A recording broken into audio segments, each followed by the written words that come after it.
சரண் Krishna YouTube சேனலுக்கு உங்களை அன்புடன் வரவேற்கின்றேன்.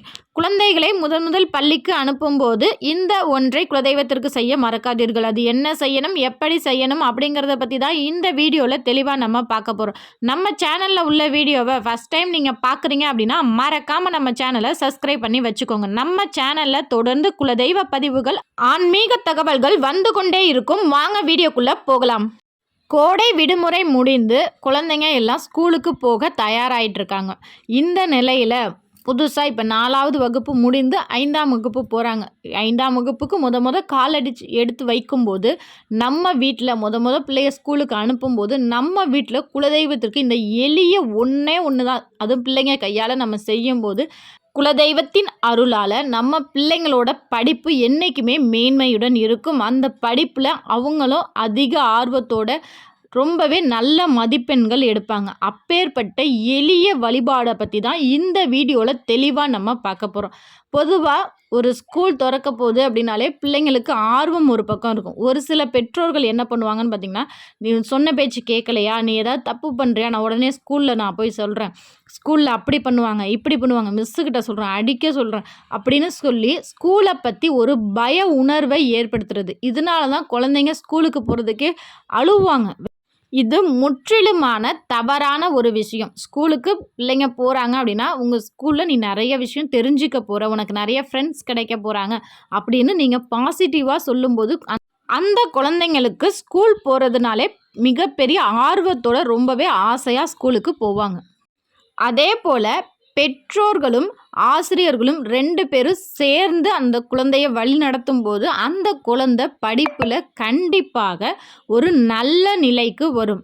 நம்ம தான் ஸ்கூலுக்கு அனுப்பிட்டோமே, எல்லாமே ஸ்கூலில் பார்த்துக்குவாங்கன்னு பெற்றோர்களும், நம்ம சொல்லி கொடுத்துட்டோம், இனிமேல் பேரண்ட்ஸ் தான் இந்த ஹோம்ஒர்க் பண்ணி வைக்கிறது, வீட்டில் படிக்க வைக்கிறதுலாம் இனிமேல் பெற்றவங்க தான் பார்த்துக்கணும் அப்படின்னு சொல்லி ஆசிரியர்களும் இருக்கும்போது கண்டிப்பாக அந்த குழந்தை ஒரு நல்ல மதிப்பெண் அப்படிங்கிறது எடுக்காது, சரியாகவும் படிக்காது.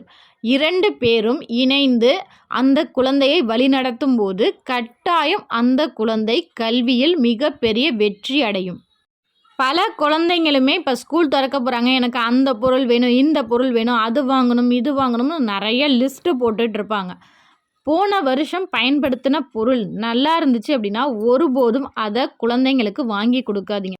அந்த குழந்தைக்கு ஒரு எண்ணமே வந்துடும், நம்மக்கிட்ட ஏற்கனவே ஒரு பொருள் இருந்தாலும் அது நல்லா இருந்தாலும் அப்பா அம்மாட்ட கேட்டால் புது பொருள் வாங்கி கொடுப்பாங்க, இந்த பொருளை நம்ம தூக்கி போட்டுடலாம், ஒரு தடவை யூஸ் பண்ணதை மறு தடவை யூஸ் பண்ண தேவையில்லை அப்படின்னு சொல்லி தூக்கி போடுற கெட்ட பழக்கத்தை நீங்கள் ஏற்படுத்தாதீங்க.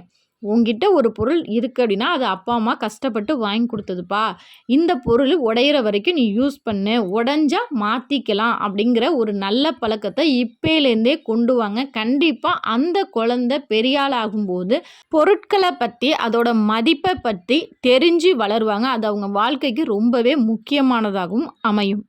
ஜூன் 6ஆம் தேதி ஸ்கூல் ஓப்பன் அப்படின்னு சொல்லியிருக்காங்க. முதல் நாளே உங்கள் பூஜை அறையில் உள்ள காய்ந்த பூக்கள் அனைத்தையும் எடுத்துட்டு புது எண்ணெய் ஊற்றி பஞ்சுத்திரி போட்டு குலதெய்வ தீபம், கொஞ்சம் பெரிய குழந்தைங்க அப்படின்னா குலதெய்வ தீபம் ஏற்ற சொல்லுங்கள். இல்லை ரொம்ப சின்ன குழந்தைனா அந்த குழந்தையோட அம்மா தீபம் ஏற்றி தூபம் காமிச்சு ஒரு சின்ன கல்கண்டு பிரசாதமாக வைத்து தீப தூப ஆராதனை காட்டி குழந்தைக்கு வீட்டில் உள்ள அனைத்து பெரியவர்களும் அவர்களோட பெற்றோர்களும் குழந்தைக்கு விபூதி பூசி குழந்தை நல்லா படிக்கணும்னு மனதார ஆசீர்வாதம் வாங்கிட்டு அதற்கு பிறகு ஸ்கூலுக்கு அனுப்புங்க. உங்கள் குலதெய்வத்தின் அருளோடும் உங்களோட அருளோடும் இந்த ஆண்டு அந்த குழந்தை படிப்பில் மிகப்பெரிய வெற்றி அடைய சரண் கிருஷ்ணா யூடியூப் சேனல் சார்பாக வாழ்த்துக்கள். கண்டிப்பாக இதை செஞ்சு பாருங்கள், நல்ல மாற்றம் ஏற்படும். ஒவ்வொரு தொடக்கத்திலையும் நம்ம குலதெய்வத்தை வணங்குற பழக்கம் பெரியவர்களுக்கு மட்டும் இல்லை, குழந்தைங்களுக்கும் நீங்களே சொல்லிக் கொடுங்க. கண்டிப்பாக இந்த வீடியோ உங்களுக்கு பயனுள்ளதாக இருக்கும் என்ற நம்பிக்கையில் மற்றொரு வீடியோவில் சந்திக்கிறேன். இந்த வீடியோ உங்களுக்கு பிடிச்சிருந்தால் லைக் பண்ணுங்கள், ஷேர் பண்ணுங்கள், மறக்காமல் சப்ஸ்கிரைப் பண்ணுங்கள். உங்கள் குடும்பத்தில் முத யாராவது ஸ்கூல் போகிறாங்க அப்படின்னா மறக்காமல் இந்த வீடியோவை ஷேர் பண்ணுங்கள். நன்றி, வணக்கம். குலதெய்வம் குலதெய்வம் குலம் காக்கும் குலதெய்வம், கும்பிடுவோர் நெஞ்சங்களில் குடியமர்ந்த குலதெய்வம்.